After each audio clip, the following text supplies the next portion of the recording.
We have with us today Anna and Kristy Berington, and I'm just thrilled to have you ladies with us. You were a part of what was one of the biggest adventures of my life, and that is going up to Alaska and watching the Iditarod. And welcome, ladies, to this interview, and thank you for taking some time and sharing your perspective of this. First of all, how in the world did you get involved with running the Iditarod? We grew up in northern Wisconsin, and our neighbor had sled dogs, so we were over there all the time playing with puppies and helping with chores and getting to run the dogs. And it just kind of snowballed from there. She was a really good mentor for us and patient and just a really good teacher. So we had a lot of fun learning from her, and eventually came to the conclusion, because she was a sprint musher, why go 10 miles or 20 miles when you can go 100, maybe even 1,000. So we kind of learned more and more about the distance mushing, and in a roundabout way ended up in Alaska, um, mushing sled dogs, and now running the Iditarod. And this wasn't your first race, was it? Tell us about that. No, this definitely wasn't our first race. We just finished a race yesterday, but Kristy ran her first Iditarod in 2010, and I ran my first Iditarod in 2012. But to be entered in the Iditarod, you need to qualify, so you need to run a series of races to even enter it. So Kristy's first race up here in Alaska was 2008, and so was mine. Okay. And And since how many? 12 Iditarods, and I've done 14. 12 and 14. So between you, you have run 26 Iditarods.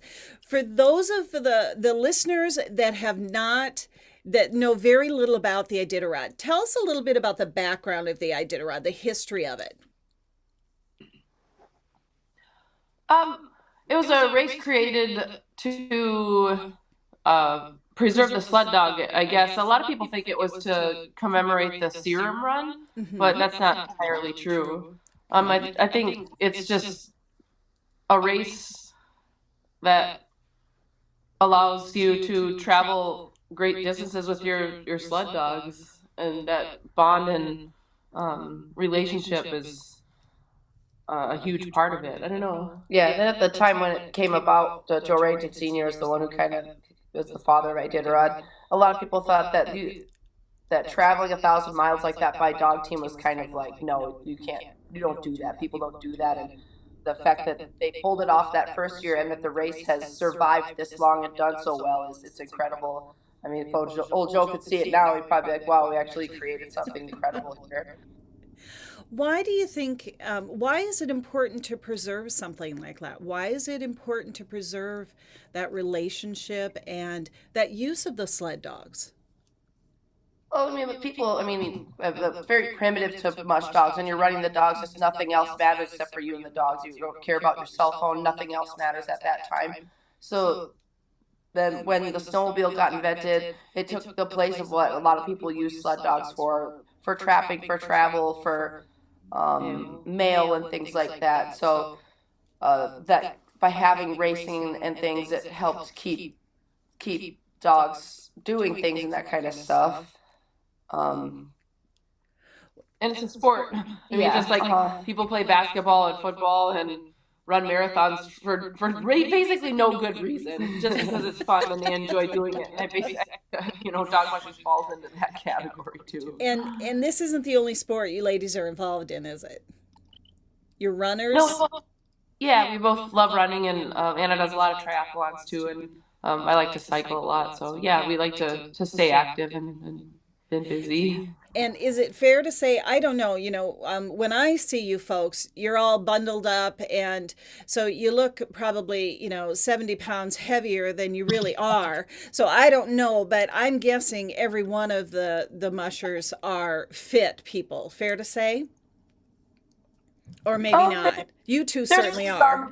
some there's just some that are more fit than others. And being fit makes it easier. Yeah, for sure. I think the best mushers are the more fit people. Yeah, I say most Okay. of them are pretty fit and in good shape. Not a lot of them will apply themselves in like athletics outside of mushing, but by doing the mushing and that kind of things, that they stay fit and active and stuff. But yeah, there's different levels of fitness, but there's definitely nobody that's like super fat or anything like that.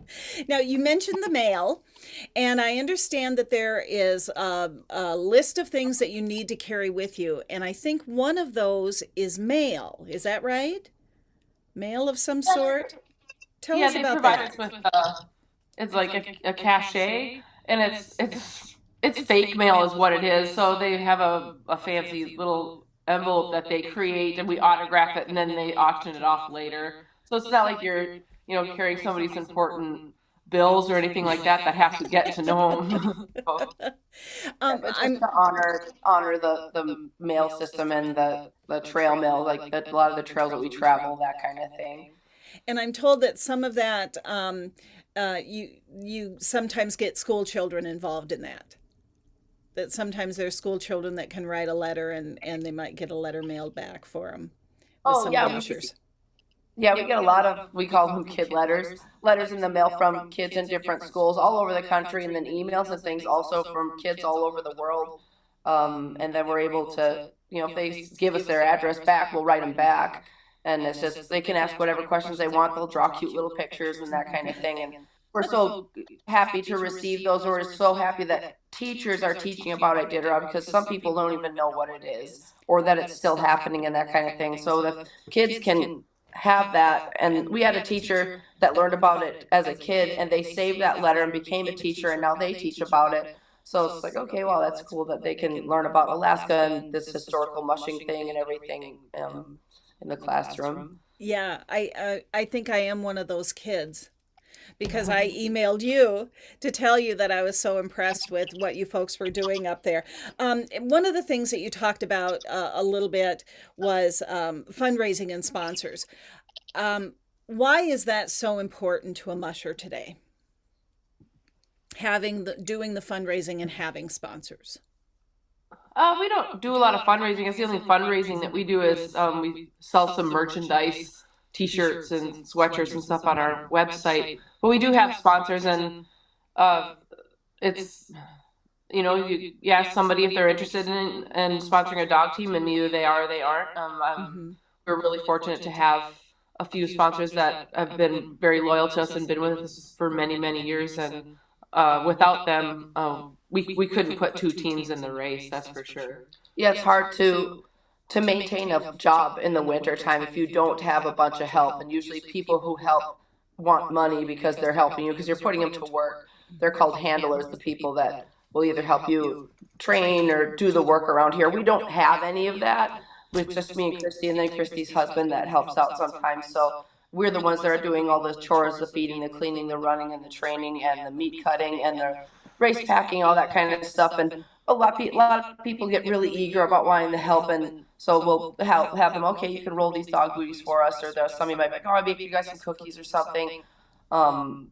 So they can help in little ways, but sometimes it's hard to just task out a bunch of people with different little things, because then it's sometimes it doesn't get done the way you want it to. So that's really hard when you're out on the race. It's like, dang it, they tried, but they didn't do it well or right, and that kind of thing. But and also when it comes to like, oh, there's everybody says, oh, I'll help you come and scoop poop or something like that, pick up dog crap. So it's like, as weird as it sounds, Chrissy and I don't mind doing that, because it's just time out there with the dogs. And I mean, you see what went in and what comes out, and you just see how that dog is feeling, what they're doing that day, and you talk to them just like we're talking to you, and just it's part of that relationship with them. And they see you every day, and you're out there doing all that work with them, and you're the one who's giving all the food that just strengthens the bond and relationship that you have together.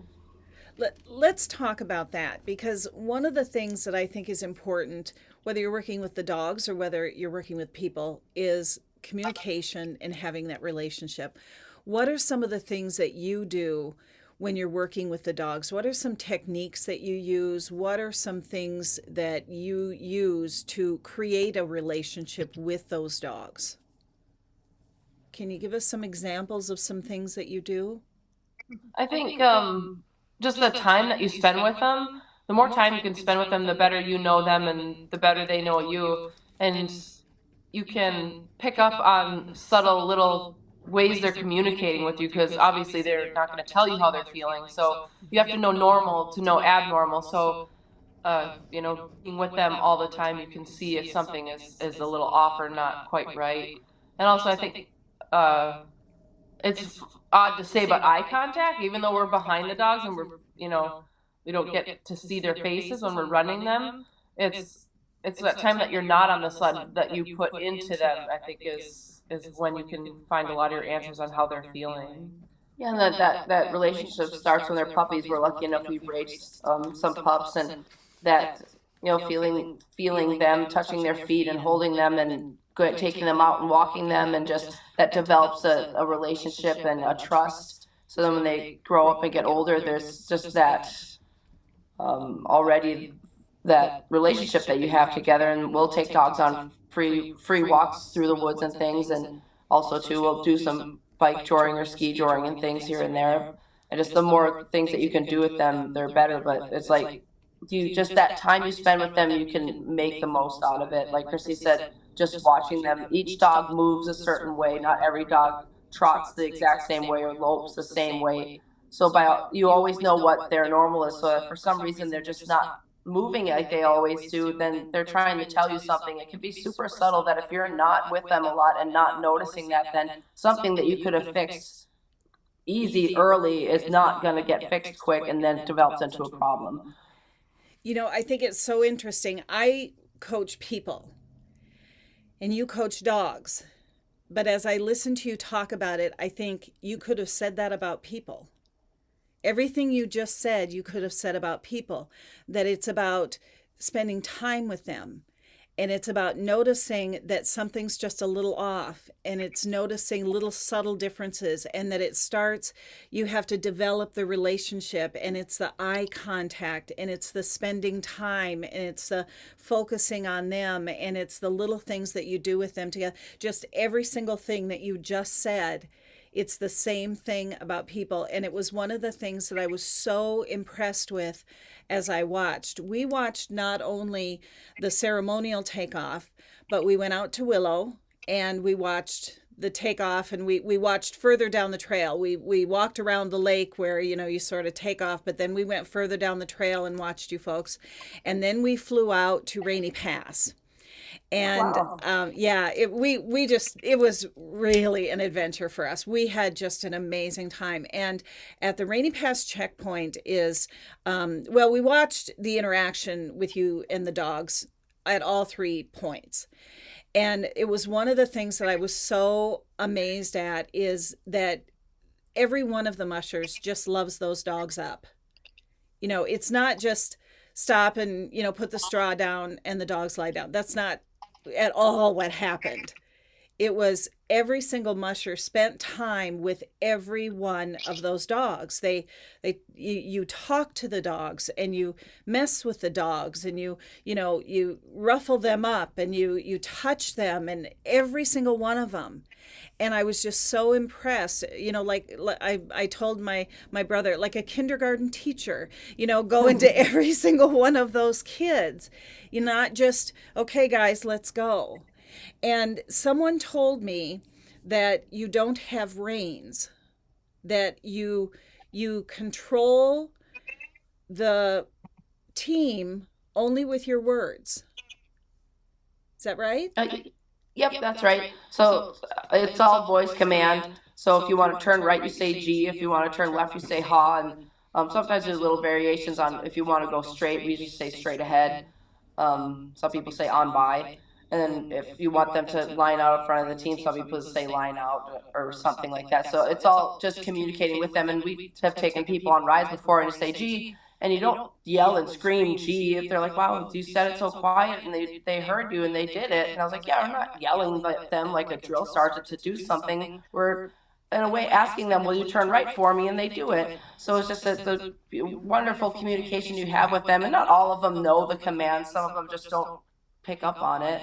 But we try a lot of different dogs and lead and things. But it's just that the way you talk with them, and even fine pointing little things, like sometimes if you're in a very wide open swamp and there's lots of different places that are a right turn, you'll say G and they'll keep going until you say, so Kristy and I, we say, use the term right there. So they'll keep fanning to the right until they're like, well, I don't know how far right you want me to go? So then when you say right there, then they like, okay, this is here, and we go that way. So it's really fun to train a lead dog and to see them grow and learn and like then become, the true lead dog that they can be with the potential they have. It's really fun to see that grow.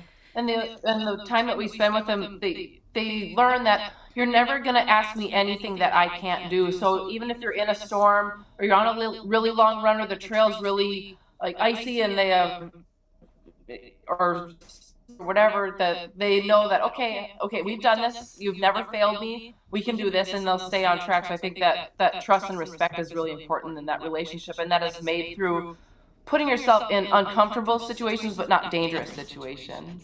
So how do you turn that dog into a lead dog? How do you create that leader?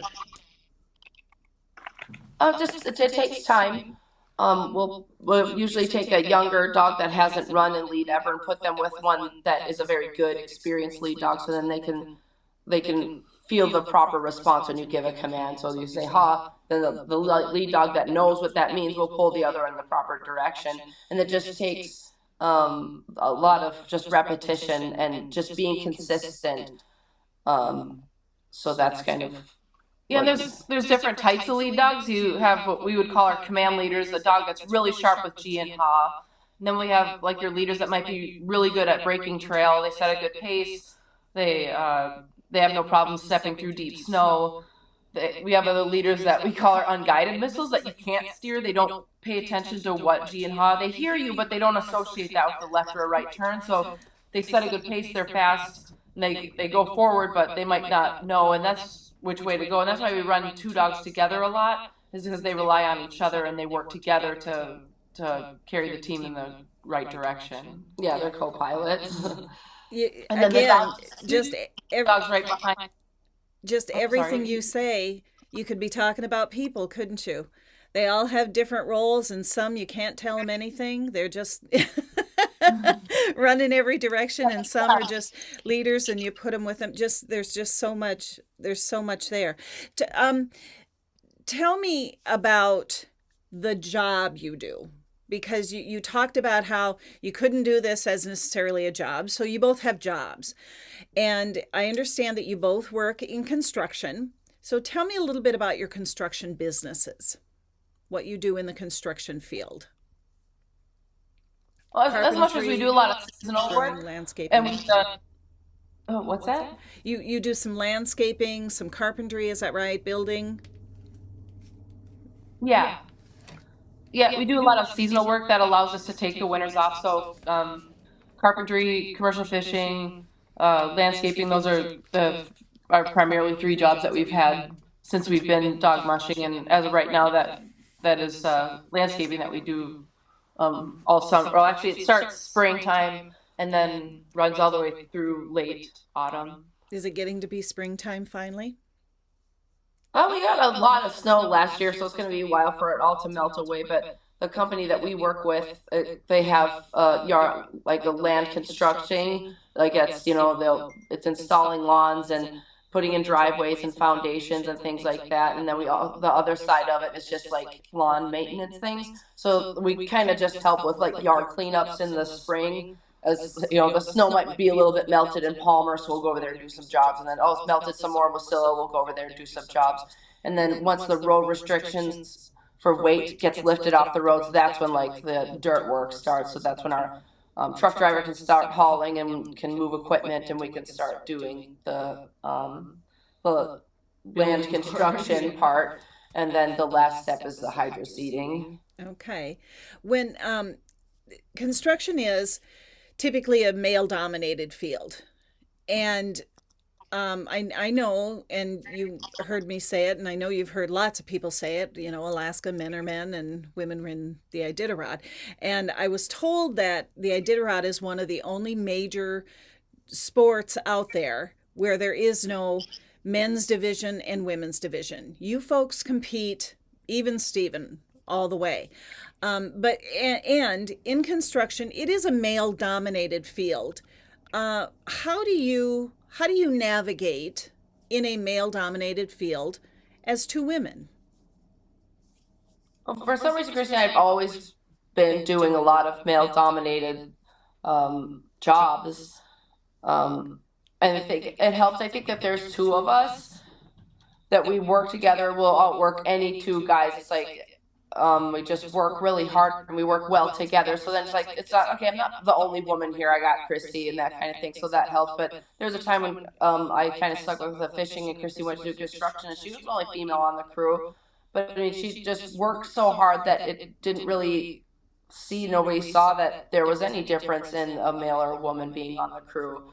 And the same thing happened when we started to work for this landscaping company we work for now. The guy was kind of like, oh, well, we'll start you on the yard maintenance, and if you can handle that, then we'll see if you can handle the dirt crew. And Kristy and I together kind of, after we had the interview for the job, we kind of laughed. I was like, we'll see, this guy will see what it's like. And that's why I feel like a lot of the part is like, when working in this field is that there's just that initial doubt. We're like, well, we'll see how this goes. Or even when I started construction, it was like, well, we'll start you on this little stuff. You can, you work up over here. You can, staple up this Tyvek and stuff. And then before I knew it, I was on the framing crew and, and carrying shingles up the ladders and, doing roofing and stuff that I could do anything that the guys on the crew could do. And I think that was, our boss thought that at first. And he's a great guy, and I think he thought that at first too. Like, well, we'll see how this goes. He's like, and kind of like, I got some other people, that applied too, so we'll see how this goes. And now I feel like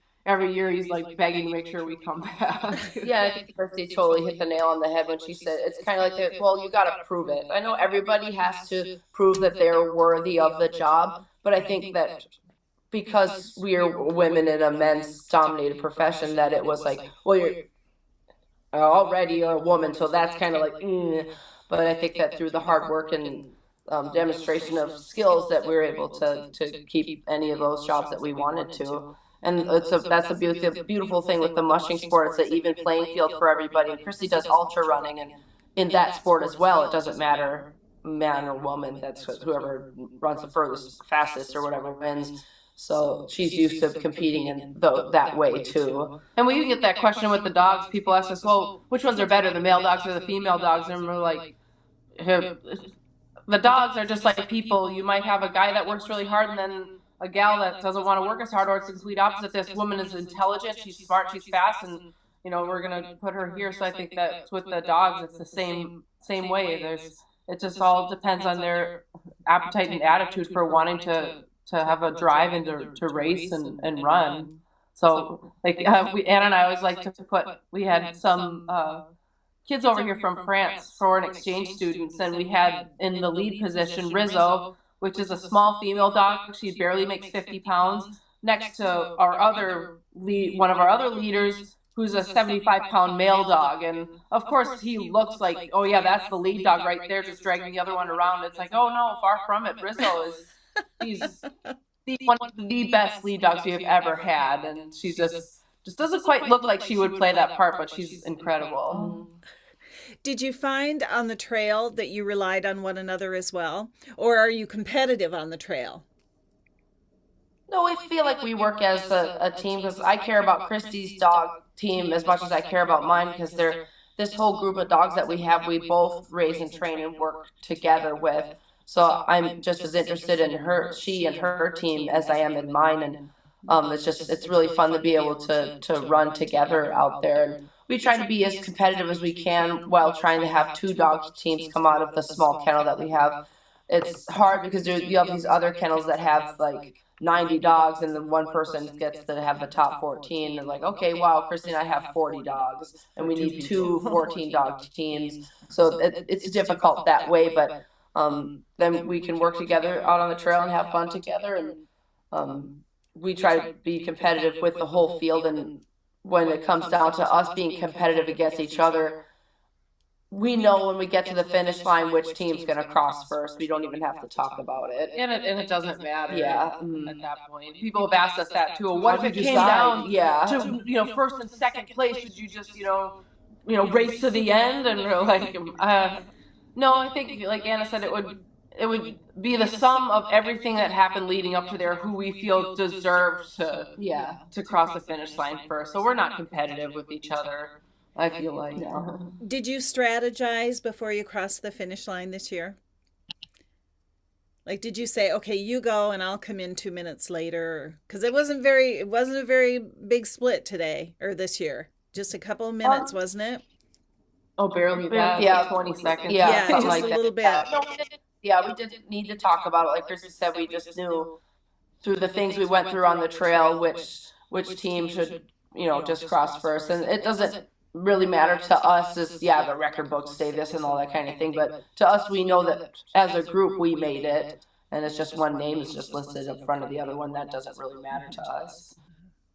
What to go back to one of the things that you said about, when you work in a male dominated area and you folks were able to go in and, for instance, you started by taking jobs together and leaning on each other sometimes.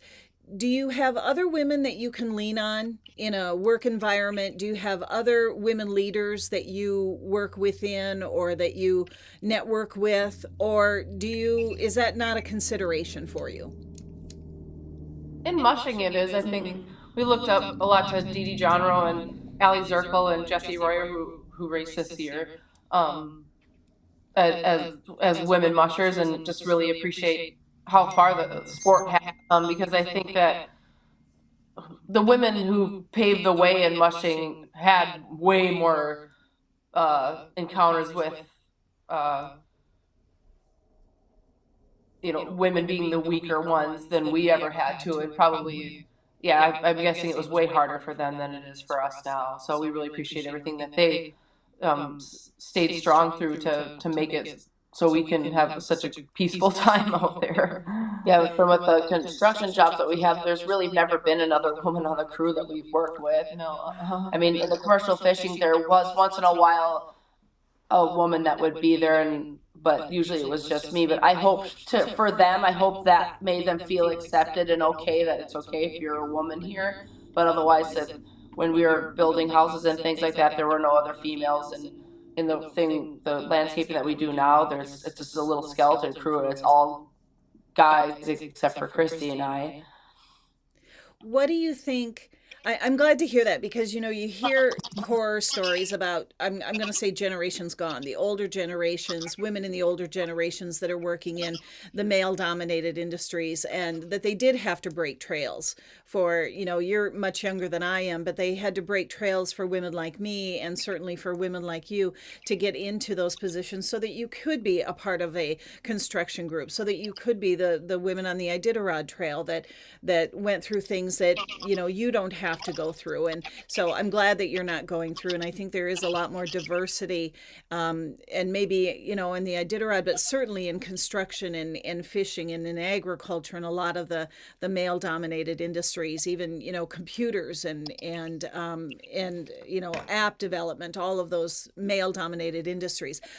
What do you think the people who've never been to Alaska, never seen anything to do with the Iditarod, maybe they learned about it in school, what do you think would surprise them the most about what you do on the trail to get ready for the trail, the experiences that you have? What do you think would surprise them most about the experience of the lifestyle, the whole experience? it's hard to, I think, sum it up as a whole, but a lot of people are amazed that, wait, you don't even bring a tent, you just sleep outside with the dog? You I just didn't sleep know outside. that. I didn't know that. Okay, you build don't bring a fire. tent. Okay. Yeah. What else do you think would surprise them? I think they're kind of just kind of wowed of the whole lifestyle commitment it is to have a dog team. It's not like a snowmobile or you put it away in the garage for the winter and then you come out and start to ride again. Like we'll be talking to other people, like when we first got the landscaping job we're in, like we would work with our boss, be like, could we maybe start at this time or whatever, because it starts to slow down in the fall. And he's like, oh, what do you guys got going on in the mornings? Like, oh, we got our dogs that we want to run. That it's just the whole, everything you do revolves around the dogs. Like, oh, I can't go, I got a thing with the dogs, or I can't go, I got this to do, or I got a vet appointment or whatever. Just like every single thing you do revolves around the dogs. When Kristy and I travel, we hardly travel together because one of us stays here with the dogs, and that. So it's just that they are your everything year round, and that might scare people from getting into it because it's a huge commitment and it changes your whole life. And like a lot of times, like our boss doesn't even imagine it. Where we get up in the morning, we feed our dogs. Our day starts way early than anybody else because we have all our dog chores to do, and we run in the morning and feed our dogs, work all day, and then a lot of people are like, oh, I just want to crack a cold one and go sit on the deck in the sunshine. It's like, no, we still have dog stuff to do before we can think about doing something like that. Yeah. So our days are a lot longer than the average Joe's.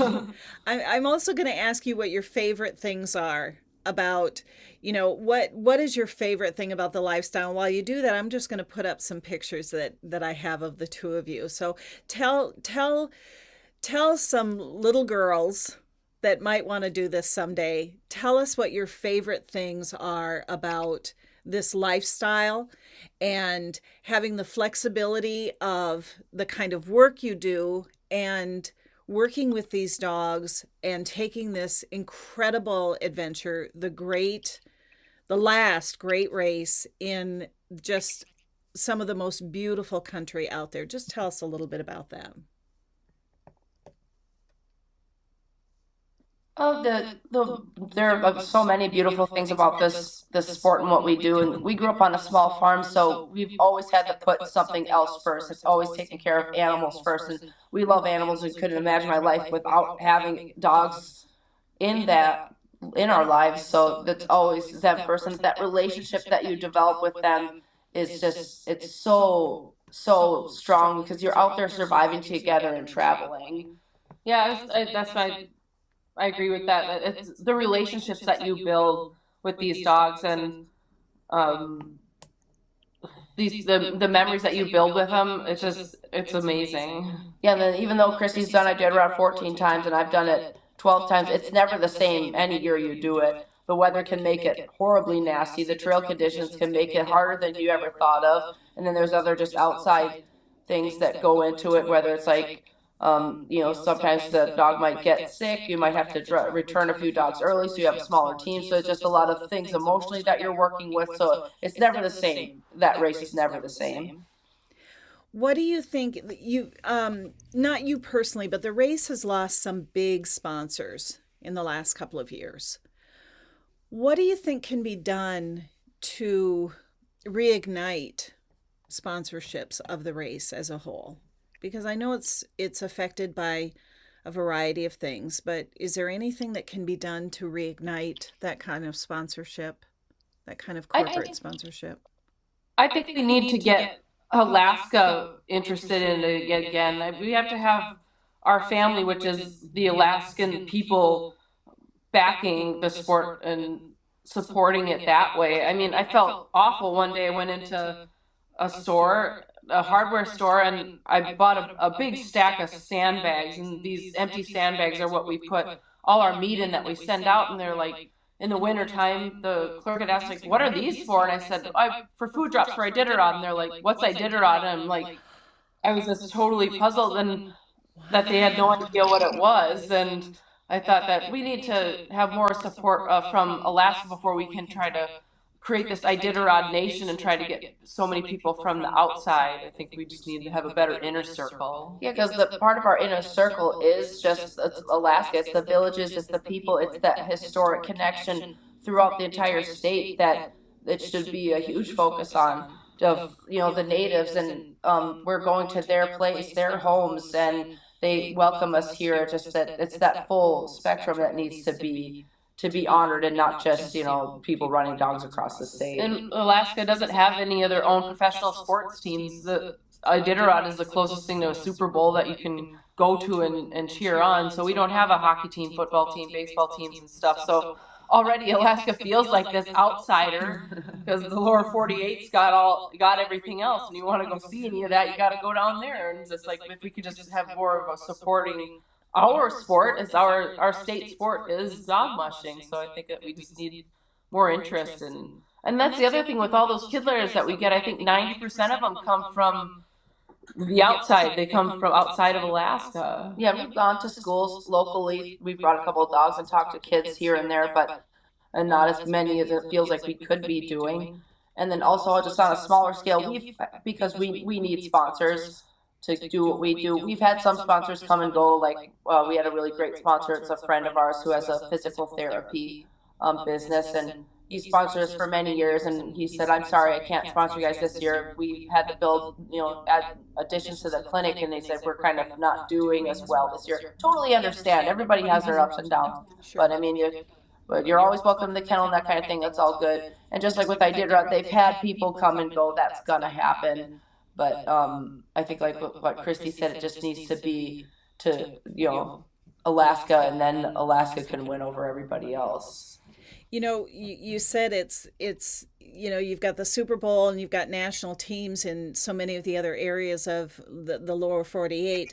What I thought was interesting, one of the things I learned is that more people have climbed Mount Everest than have finished the Iditarod. That's amazing. And you've done it 26 times between the two of you. Yeah, that's one thing that's been hard with Iditarod, and its participation numbers. This year was the lowest year in race history of the number of teams that started the race. And that's just, I think, one of the problems that people aren't coming back to run it a second, third, fourth, fifth time. They'll do it once or twice and then like, wow, that was hard. Maybe that's not for me. I think mushing is doing well. There's lots of people doing a lot of the shorter races, so there's still a lot of people with dog teams, but maybe it's just Iditarod's hard and they don't want to do something that's that hard. Yeah, it makes you wonder about the generations coming up just don't want to do anything that hard. They'd rather watch it on their cell phone than try it. I think it just speaks volumes about the athleticism of you two and the grit of you two and the accomplishment of you two. I mean, you are Olympians without Olympic medals. I mean, there is seriously that what you've accomplished is absolutely amazing. It's just an amazing feat, just really amazing. One more question that I like to ask everyone that I talk to like this, and that is, who are the leaders that you look up to? Who are the coaches, whether we know them, whether they're famous people or not, whether they know they were your coaches or whether they were just coaches because you read a great book or saw them on television, or leaders because you saw them on television or read a great book? Who are the leaders and coaches that you look up to and why? Anna, tell us yours first. Can you? I'm Kristy and I'm going to answer first. Okay, go ahead, Kristy. I know this would be Anna's answer too, but our parents, our mom and dad were so good about just letting us go try things. We grew up in a small town on a farm, and I think our mom was even more comfortable with us disappearing off in the woods and then coming back, little scraped up and dirty with smiles on our faces from climbing trees and following deer trails all day, because there were two of us together to do things, but our parents never set any sort of restrictions on what we thought we could accomplish. So I think they were really supportive and believed in us. So I think they're two of our biggest heroes. Yeah, and for me, it's Kristy, because she did the Iditarod twice before I did it. So for me to be able to ask her, what's this like? What's that like? Do I need this? How about that? Just, it was super valuable to me, and she could relate to me more than anybody else could. I could go and ask like Allie Zirkle what she thought about something, and she would give me great advice, but Kristy would give me better advice just because she knows me, she knows what I've been through, and she just, everything like that. So for me, it was Kristy to be able to have, this two-time Iditarod finisher help me with my first Iditarod, and then just be there for me throughout everything. That's great. Go ahead. Lisa, our first mentor, Lisa, who was, I'd say, our neighbor, because she only lived 5 miles away, that she took us in at a very young age to learn about dog mushing and stuff. So I appreciate her too. So some of the things that I wrote down as you were talking was your parents, because supportive, someone who believes in you, someone who relates to you, someone who shares information with you, someone who teaches you. Those are some of the characteristics that you look for in a leader and in a coach. Things that everybody can look for in a leader or a coach or someone that they want as a mentor. And I think that's just great. Thank you so much for everything. One last question, that is, where can people reach you? How can they reach out to you if they want to sponsor you? Where can they find you? Do you have a website available that they can look for you somewhere, or your social media? Can you share that with us? Yeah, we have a website, seeingdoublesleddogracing.com, and there you can, our older sister is the one who put together the website, so she's done a really good job at putting up a lot of pictures and how to get to know the dogs and what we're doing, what the races we've done, that kind of thing. And there's also a PayPal donation. If you want to buy us a bag of dog food, you can click that and do a PayPal donation. And then we also have an Instagram account, which is at Seeing Double Sled Dog Racing, and that's we put up the same kind of stuff. Our sister Kat, she takes it over and puts up a bunch of Iditarod information and things like that about what we're doing out on the trail, and then year round it's just stuff with us and the dogs. When you're seeing double, do you do like some of the teams do and take people on rides during the summer? Do you do that? Some of the teams do that. You don't do that. That's not what you're. No, yeah, it's a business. Yeah, so that's Okay. kind of mixed with pleasure. I don't know if I. But that's not what you do. That's not what yours is.